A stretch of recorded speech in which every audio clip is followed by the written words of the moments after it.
బుద్ధుడి గురించి, బుద్ధ భగవానుడి గురించి ఆహ్, క్వెషన్ ఒకటొచ్చింది. ఆ క్వెషన్ గురించి సమాధానం ఎలా చెప్తారో విందాం. ఒక ఎన్‌లైటెన్డ్ వన్ అంటే ఓ బుద్ధుడు, లార్డ్ బుద్ధ ఏం చేశారు, మహాకాశ్యపుడికి మాత్రమే, ఒక వ్యక్తికి మాత్రమే ఆయనకి ఇన్ఫర్మేషన్ ఇచ్చారు. నిజంగా బుద్ధిస్ట్ ట్రెడిషన్ అనేది ఒక శిష్యుడికి ఇవ్వడం అనేది ఒక 8 జనరేషన్స్ వరకు కొనసాగేలాగా ఉండే విధంగా చెప్పారు. అయితే ఒక గ్రూపు ఒక గ్రూప్ అంతటికి, సమూహానికి మనం ఎందుకు ఇవ్వలేము అని ప్రశ్న. ఆ ప్రశ్నకు సమాధానంలో ఎలా ఉంటుందంటే, ఇవ్వలేము, ఇది సాధ్యం కాదు. గ్రూప్‌కి ఆత్మ ఉండదు. గ్రూప్‌కి ఆత్మ అనేది ఉండదు. ఎందుకంటే బౌద్ధ సంప్రదాయంలో బుద్ధుడు మహాకాశ్యపునికి ఒక్కరికి మాత్రమే ధర్మాన్ని అప్పగించాడు. గురు శిష్య పరంపరలో ఉన్న గూఢార్థాన్ని ఇది మనకు తెలియజేస్తుంది. ఇది సమూహానికి కాకుండా వ్యక్తిగతంగా ఇచ్చినటువంటి బోధనగా భావించబడింది. ఎందుకు ఒకరికి మాత్రమే ధర్మాన్ని ఆయనకి అప్పజెప్పారు? ఆ గూఢార్థం ఏమిటి అంటే, బుద్ధుడు పుష్పాన్ని చూపిస్తే మహాకాశ్యపుడు మాత్రమే అర్థం చేసుకున్నాడు. అక్కడ ఏం మాట్లాడకుండా పుష్పాన్ని చూపిస్తూ అలా ఉండిపోయాడు. అది మాటలకు అతీతమైనటువంటి జ్ఞానాన్ని సూచిస్తుంది. ప్రత్యక్ష అనుభవం, జ్ఞానోదయం అనేది వ్యక్తిగత అనుభవం. ఒక సమూహం ఒకే సమయంలో అది లోతైన చిత్తముద్రను గ్రహించడం కష్టమైనగా భావించారు. పరంపర పరిరక్షణ కోసం ఒక శిష్యునికి అప్పగించడం ద్వారా ధర్మం నిర్దిష్టంగా కలుషితం కాకుండా తరతరాలుగా చేరుతుంది అని 8 తరాల వరకు ఆ విధంగా సాగింది. బుద్ధుడు, మహాకాశ్యపుడు, ఆ తర్వాత వచ్చినట్టు గురువులు. ఈ పరంపర చాన్ చెన్ బౌద్ధంలో ముఖ్యంగా ప్రస్తావించబడింది. చాన్ అంటే చైనాలో ఉండింది. జెన్ అంటే జపాన్‌లో ఉన్నది. ప్రతి తరంలో ఒక శిష్యుడు ధర్మం ధర్మ కంటే అంటే ట్రూ ధర్మ ఐ ని స్వీకరించి ముందుకు తీసుకెళ్తూ ఉంటాడు. సమూహానికి ఇవ్వలేకపోవడానికి కారణాలు ఏమిటి అంటే, సమూహంలో విభిన్న స్థాయిలు, ప్రతి శిష్యుడు ఒక సిద్ధతలో ఉంటాడు. అనుభవం పర్సనల్, వ్యక్తిగతం. జ్ఞానోదయం అనేది వ్యక్తిగత అంతర్గత పరిణామం. అది ఒకే విధంగా సమూహానికి ఇవ్వలేరు. సంప్రదాయ పరిరక్షణ కోసం ఒకరికి అప్పగించడం ద్వారా ధర్మం అసలు రూపంలోనే నిలుస్తుందని నమ్మకం. కానీ సమూహానికి బోధన ఎందుకు ఇవ్వలేదు? సాధారణ ధర్మ బోధన బుద్ధుడు అనేక శిష్యులకు బోధించాడు. సూత్రాలు, నియమాలు, ధ్యాన పద్ధతులు అందరికి ఇచ్చాడు. గూఢార్థ బోధన మాత్రం వ్యక్తిగతం. Mind mind to mind.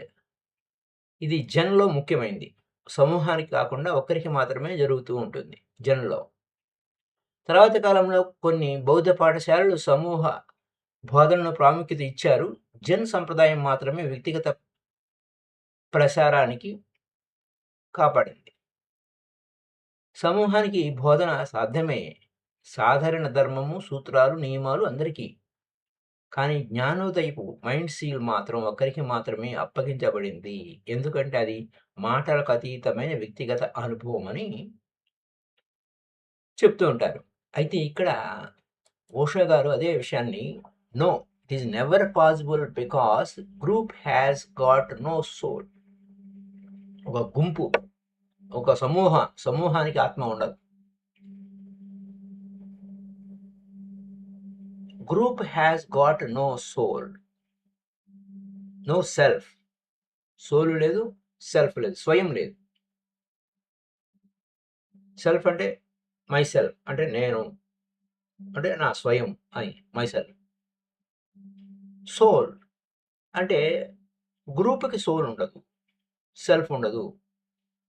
ఒక ఇండివిడ్యుయల్‌కి మాత్రమే దాన్ని రిసీవ్ చేసుకోగలుగుతాడు. అందుకోసమే మహాకాశ్యపుడికిచ్చాడు. ఇండివిడ్యుయల్ మాత్రమే విశాల హృదయం అనేది ఉంటుంది. గ్రేట్ హార్ట్ ఉంటుంది. Group has not a person. Group అనేది ఒక వ్యక్తిగతంగా ఎవరికి చెప్పినట్టు? You are here, I am here. మీరు ఇక్కడున్నారు, నేను ఇక్కడున్నాను. మాట్లాడుతున్నాను. I am not talking to the group because with the group there can be no communication. మీరున్నారు, నేనున్నాను అన్నప్పుడు మీరు, నేను మాత్రమే ఉన్నాము. అలాంటప్పుడు నేను మాట్లాడేది మీకు ఒక్కరికే అర్థమవుతుంది. అక్కడ గ్రూప్ కమ్యూనికేషన్ కాదు. నేను మీతో మాట్లాడుతున్నాను కాబట్టి అది మీ వరకే. అదే you have gathered in a group but you are not hearing me as a group. మీ గ్రూప్ ఉన్న గ్రూప్గా రిసీవ్ చేసుకోలేరు. You are hearing as me as individual. లేదు, అంతా అన్నారు. మీరు నేను చెప్పే మాటల్ని వ్యక్తిగతంగా రిసీవ్ చేసుకుంటారు. అక్కడ గ్రూప్ ఉండదు, వ్యక్తియే ఉంటాడు. గ్రూప్ అనేది ఒక పదం అంతే. అక్కడ వాస్తవం లేదు. అక్కడ ఏ పదార్థం లేదు. ఆ గ్రూప్కి ఒక సంకేతంగా ఇవ్వబడింది. గ్రూప్ అంటే కొంతమంది సమూహం అని. నువ్వు గ్రూప్ని ప్రేమించలేవు.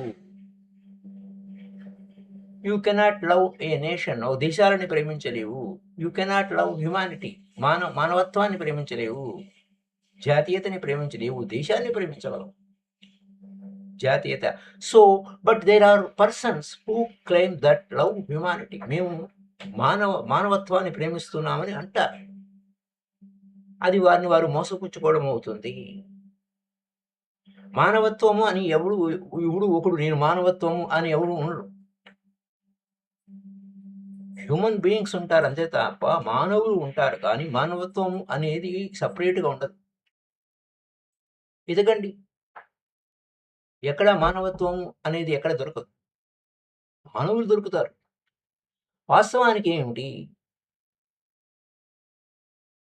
క్లెయిమ్ చేస్తారు? మేము ఏమని చెప్తారు అంటే, స్లోగన్స్ ఇస్తారు అంటే, మేము మానవత్వాన్ని ప్రేమిస్తున్నాము అంటారు. So they are the persons who cannot love persons.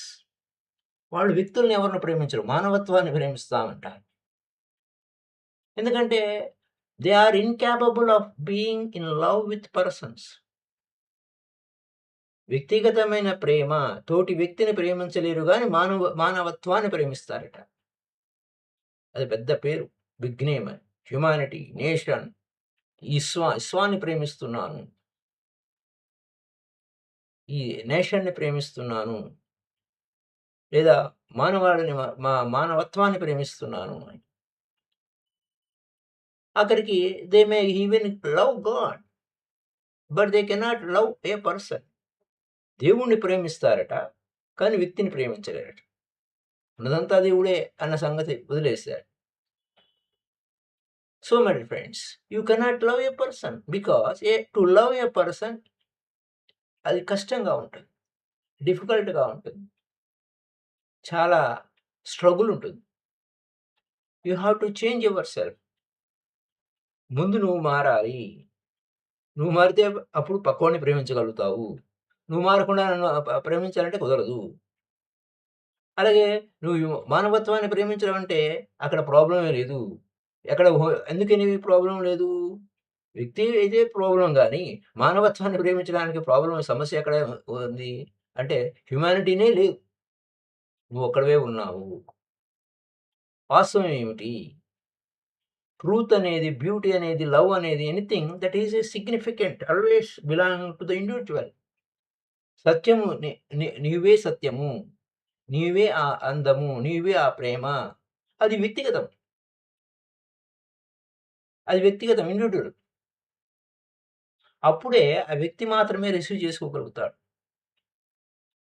10,000 మంది బౌద్ధ భిక్షువులు ఉన్నారక్కడ. బుద్ధుడు ఎవరికిచ్చాడు? మహాకాశ్యపుడికి మాత్రమే అందజేశాడు. ఎందుకంటే ఒక్కొక్కడు ఒక్కొక్క స్థాయిలో ఉంటారు. ఆ 10,000 మంది బౌద్ధ భిక్షువు. గొప్ప స్థాయిలో ఉన్నవాడు ఒక్కడే ఉన్నాడు. ఆ మహాకాశ్యప్. ఆ గ్రూప్‌కి తీసుకోలేదు. Because consciousness is individual. ఎవడో ఒకడికి మాత్రమే చెప్పాలి. ఎవడో ఒకడికి మాత్రమే ఇవ్వాలి ధమ్మాన్ని. అది అది ఇండివిడ్యువల్‌కే అవుతుంది. ఆ అవేర్‌నెస్ ఈజ్ ఇండివిడ్యువల్. ఎరుకనేది నీ స్వయము. గ్రూప్ అవేర్‌నెస్ ఉండదు. గ్రూప్ కాన్షియస్‌నెస్ ఉండొచ్చు కానీ గ్రూప్ అవేర్‌నెస్ ఉండదు. ఇండివిడ్యువల్ అవేర్‌నెస్సే. Mahakashyapa rose to the peak where he could receive Buddha. బుద్ధుని స్థాయికి ఎదిగాడు కాబట్టి ఆ బుద్ధుడి ఆయన చెప్పిన మాటలు లేకుండానే ఆయన మర్మాన్ని జ్ఞానాన్ని గ్రహించాడు. మిగతా వాళ్ళు ఆ స్థాయికి చేరుకోలేదు. But no group. Other individuals కూడా చేరుతారు ఆ peak. Also become that peak. But no group. ఇండివిజువల్గా మహాకాశ్యపుడే కాదు, అనేక మంది, వందల మంది, వేల మంది, లక్షల మంది చేరొచ్చు. కానీ వ్యక్తులుగా చేరతారు, ఇండివిజువల్గా చేరతారు, గ్రూపుగా చేరరు. అలాగే ఎవరు చేసుకున్న వాడికి చేసుకున్నంత మహాదేవ. ఎవరంత చేసుకుంటే అంత గొప్ప స్థితికి చేరుకుంటారు. ఆధ్యాత్మికత అంటే ఎప్పుడు కూడా వ్యక్తిగతమే, లేకపోతే మరొక విధంగా కాదు.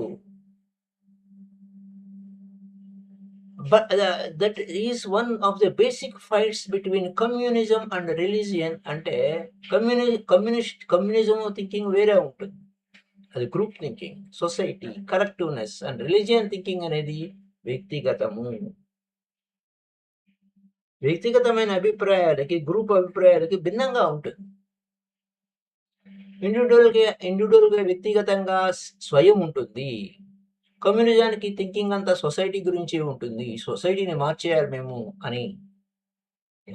పక్కవాడిని మార్చడం అనేది ఎవడు వాడే మారాలి, కానీ పక్కవాడిని మార్చడం అనేది సాధ్యం కాదు. అందుకోసం ఆధ్యాత్మికత వ్యక్తి వికాసం కోరుతుంది. వ్యక్తి వికాసమే కుటుంబ వికాసము, కుటుంబ వికాసమే సమాజ వికాసము. ముందు నువ్వు మారు, అప్పుడే పక్కవాళ్ళు మారతారు.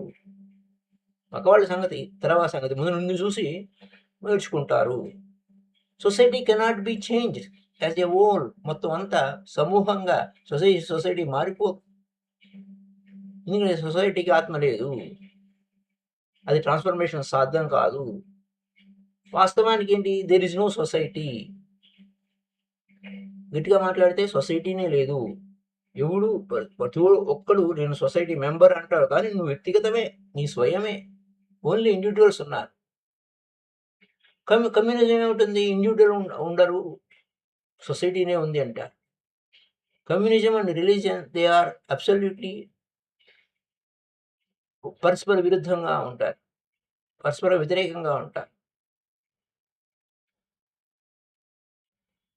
సో ఇండివిజువల్ ఫ్రీడమ్ అనేది అక్కడ communism becomes prevalent, then individual freedom disappear. అంటే అక్కడ ప్రముఖంగా కమ్యూనిజం అయితే ఇండివిజువల్ ఫ్రీడమ్ ఉండదు, సొసైటీ మాత్రమే ఉంటుంది. ఇండివిజువల్ ఎవరిని అనుమతించరు, వ్యక్తిగత అభిప్రాయాలు చెప్పడానికి లేదు. సొసైటీ చెప్పినట్టే వినాలి. He cannot exist only as a part. అది పార్ట్ కాదు. ఈ చక్రంలో ఒక శుభ లాంటి వాడివి అంతే. You cannot allowed to be a self. నీ స్వయం, నీ యొక్క సొంత పత్యము, నీ వ్యవహారాలు మాట్లాడటానికి వీలు లేదు. అది అక్కడున్న పాయింట్. చిత్రం ఏంటంటే ఉషా గారు ఒక జోక్ చెప్తున్నారు. ఎలా అంటే అక్కడ రష్యాలో ఇండివిజువల్స్ ఉండకూడదు కదా, అందుకోసం ప్రాబ్లం వచ్చి నాట్ అలౌడ్. అయితే బుద్ధుడు మహాకాశ్యపుడికి ఇచ్చాడు, బాగానే ఉంది. అది ఇంకా వేరే విధంగా లేదు. కానీ ఇక్కడ రష్యాలో ఏం ప్రాబ్లమ్ వచ్చింది? ఒక ప్యారెట్ ఉందనమాట. ప్యారెట్ ఉంటే, ఆ ప్యారెట్టు యజమాని ఏది చెప్తే అదే మాట్లాడుతుంది. వేరే మాటలు మాట్లాడటానికి వీలు లేదు. కానీ అక్కడ ఇండివిడ్యువల్ కాదు. ప్యారెట్ అనేది ఎలా చెప్తుంది అనే విచిత్రమైనటువంటి వ్యవహారాలంటే ప్యారెట్ యజమాని ఏది చెప్తే అది చెప్తుంది. అది అక్కడున్న విషయం అనమాట. అయితే అక్కడ ఒకతను ప్యారెట్ మాట్లాడుతుందండి అనంటే, అది కూడా మాట్లాడుతుందంటే ఆ మనిషి భయపడ్డాడు. కొంచెం భయం. ఎందుకంటే అన్‌కంఫర్టబుల్‌గా ఫీలయ్యాడు. Yes. He talks. Whatsoever political opinion he expresses. Those political opinions are strictly his own. అక్కడ పొలిటికల్ ఒపీనియన్ ఏముందో అది ఎవరు చెప్తారు? ప్యారెట్ ఏది చెప్తే అది. కానీ ఇండివిడ్యువల్ అప్పుడేమైంది? ప్యారెట్ సింప్లీ ఇమిటేట్ చేస్తుంది. ఎందుకంటే అవి యజమానివి. So, no individual allowed. You cannot have opinion.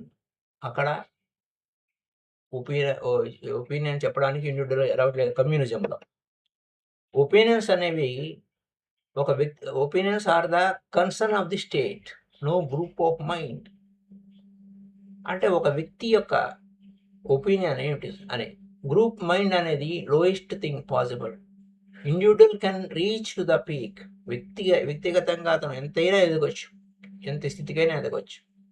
No group has ever become Buddha like Jesus or like Jesus లాగా లేదా బుద్ధుడిలాగా ఒక గ్రూపు ఎదగదు. ఓ బుద్ధుడు నువ్వు అవ్వగలవు, ఒక వ్యక్తి అయితే అవ్వగలడు, జీసస్ అవ్వగలడు. ఒక ఇండివిజువల్ మాత్రమే, ఒక వ్యక్తి తారాస్థాయికి ఎదగగలడు, ఒక గ్రూప్ కాదు అనే దానికోసం ఇవన్నీ చెప్పకూడదు. అయితే బుద్ధ తన జీవితం ఒక పూర్ణ అనుభవాన్ని మహాకాశ్యపుడికి అందించాడు. The old experience to Mahakashyapa. ఎందుకని? ఇంకా వేరే మార్గం లేదు, వేరే ఎవరికి గ్రూప్కి ఇవ్వడానికి లేదు. అసాధ్యం అవుతుంది. కమ్యూనికేషన్ సాధ్యం కాదు. కమ్యూనికేషన్ ఇద్దరి మధ్య సాధ్యమవుతుంది. It is personal, deeply personal faith. ఎంతో విశ్వసనీయమైన వ్యక్తికి మాత్రమే ఇవ్వగలుగుతారు. గ్రూప్ అనేది వ్యక్తిగతం కాదు, గుంపులో గోవింద. ఎవరైనా ఏదైనా ఎక్కడికైనా చెప్పొచ్చు. And remember that group can do many things. ఆ గ్రూప్లో ఎవడో ఏదైనా ఒక గుంపుగా వచ్చారనుకోండి, ఆ గుంపు ఏదైనా చేయొచ్చు, ఏదైనా సాధ్యం. కానీ బుద్ధహుడ్ అనేది సాధ్యం కాదు. గుంపుగా వచ్చి ధ్వంసం చేయొచ్చు. కానీ బుద్ధత్వం ఆ గుంపుకు అంతరికి రావడం సాధ్యం కాదు. ఆ గ్రూప్ పిచ్చిగా వేషాలు వేయచ్చు, కానీ ఎన్లైటన్మెంట్ కాలేరు. సో లోయర్ విషయాలు, తక్కువ విషయాలు అయితే ఆ గ్రూప్ చేయొచ్చు, కానీ ఉన్నతమైన విషయాలు పొందాలి అంటే, ఆ బుద్ధత్వం పొందాలంటే, అద్భుతంగా బుద్ధత్వ స్థితి పొందాలంటే వ్యక్తిగతమే అవుతుంది. My dear friends, next point ఏంటంటే, ఇక్కడ సెకండ్ వరల్డ్ వార్లో వార్ క్రిమినల్స్ అంతా కూడా వాళ్ళు ఏమని చెప్పారు? యుద్ధ ఖైదీలు, మా బాస్ ఏది ఆదేశిస్తే అదే చేశామన్నారు. పైనుంచి అధికారులు ఆదేశించారు, మేము చేసాం. మేమంతా గ్రూపు ఒక సైనికులం. మా గ్రూప్ కమాండర్ ఉంటాడు. ఆ గ్రూప్ కమాండర్ ఏది ఆదేశిస్తే అదే చేస్తారు అని. హిట్లర్, ముస్సోలిని వారు చాలా sensitive in their private lives. చాలా సున్నితంగా ఉన్నారు హిట్లర్ కానీ, ముస్సోలిని కానీ. నియంతరు. హిట్లరు మ్యూజిక్ వినేవాడట. మ్యూజిక్ అంటే ఇష్టం. అలాగే పెయింటింగ్ అంటే ఇష్టం ఆయన. చూస్తానికి వాళ్ళంత క్రూరమైన వాడు. పెయింటింగ్స్ అంటే ఇష్టం ఏమిటి? లేకపోతే మ్యూజిక్ అంటే ఇష్టం ఏంటి అనిపించొచ్చు. కానీ హిట్లరు పెయింటింగ్ అండ్ మ్యూజిక్‌ని చాలా సెన్సిటివ్‌గా అంటే ఇష్టపడతాడు. So sensitive. కానీ వాస్తవానికి జరిగేదేంటి? లక్షలాది మంది జ్యూస్‌ని చంపేశాడు. Without any inconvenience. ఏ ఇబ్బంది లేకుండా. Without any discomfort on his consciousness. ఒక బాధ కూడా కలగలేదు అతనికి. He was not responsible. He was just a leader of the group. ఆ గ్రూపు కోరుకుంది. కాబట్టి నేను బాధ్యుడిని కాదు అన్న విషయంగా అతను తీసుకున్నాడు. When you are moving in a క్రౌడ్‌లో ఎనీథింగ్ ఈజ్ పాసిబుల్. క్రౌడ్ ఏదైనా చేయొచ్చు. Because you feel that crowd is doing it. I am just a part of it. నేను కాదు. ఆ గుంపులో గోవింద జరిగింది. నా అంతట నేనేమి చేయలేదు అని అంటారు.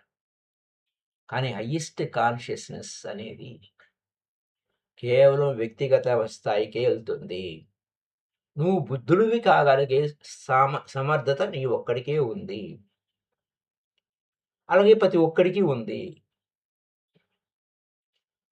బుద్ధుళ్ళంతా ఒకే ఒకే ఇప్పుడు ఒక 1,00,000 మంది ఉన్నారు. 1,00,000 మంది ఒకేసారి బుద్ధుళ్ళు అవ్వలేరు. వ్యక్తిగతమైనటువంటి ప్రయాణం ఉంటుందక్కడ.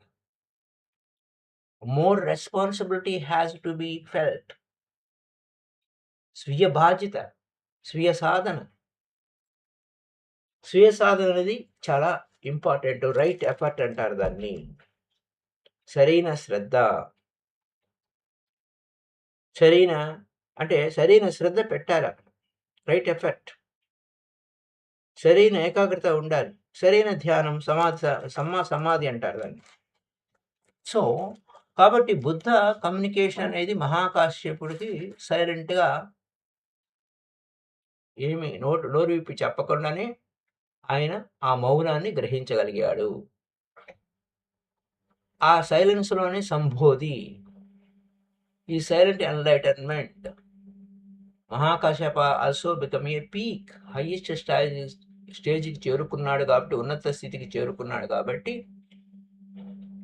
ఆ బుద్ధుడి స్థాయికి ఎదిగినాడు కాబట్టి, ఆ ఇద్దరు height can now meet now. ఒకే స్థాయికి చేరుకున్నారు కాబట్టి చేరుకున్నారు. ఒకే తలంలోకి. అండ్ దిస్ విల్ ఆల్వేస్ అది ఎప్పుడు అలాగే సంభవిస్తుంది. So you want to reach higher peak, don't think in terms of groups. నువ్వు ఉన్నత శిఖరానికి వెళ్ళాలంటే ఇతరుల గురించి ఆలోచించవా. నిన్ను నువ్వే ఉద్ధరించుకో. అప్పో దీపో భవ. నిన్ను నువ్వే నడిపించుకో. నిన్ను నువ్వే ఉద్ధరించుకో. నీకు నువ్వే సేవియరు. వేరెవరో రావాలి చేసేయాలి అన్నది కాదు. హయ్యర్ పీక్ వెళ్ళాలంటే నువ్వే వెళ్ళాలి. గ్రూప్ కాదు. నీ స్వయమే. గ్రూప్ సహాయం చేస్తుంది బిగినింగ్‌లో. అంతా బిగినింగ్. కానీ చిట్ట చివరికి చేరుకునేది నువ్వే చేరుతావు. లెస్ అండ్ లెస్ గ్రూప్ క్రమక్రమంగా తగ్గిపోతూ ఉంటుంది. A point comes when group cannot be of any help. ఒక స్థాయికి వచ్చేసరికి ఎవరు సహాయం చేయలేరు. You are left alone. నీ ప్రయాణం నీదే. నీ సాధన నీదే. అది అక్కడ విషయం. You are totally alone and you are start growing in our loneliness. నీ ఏకాంత స్థితిలో, నీ స్వస్థితిలో నువ్వే ఎదగాలి. First time you are crystallized. You become a soul, a self. That is the case my friends. రేపటి ఎపిసోడ్లో మరిన్ని కొత్త విషయాలు తెలుసుకుందాం. Up to now, happy Sunday, happy day to you all masters. Thank you.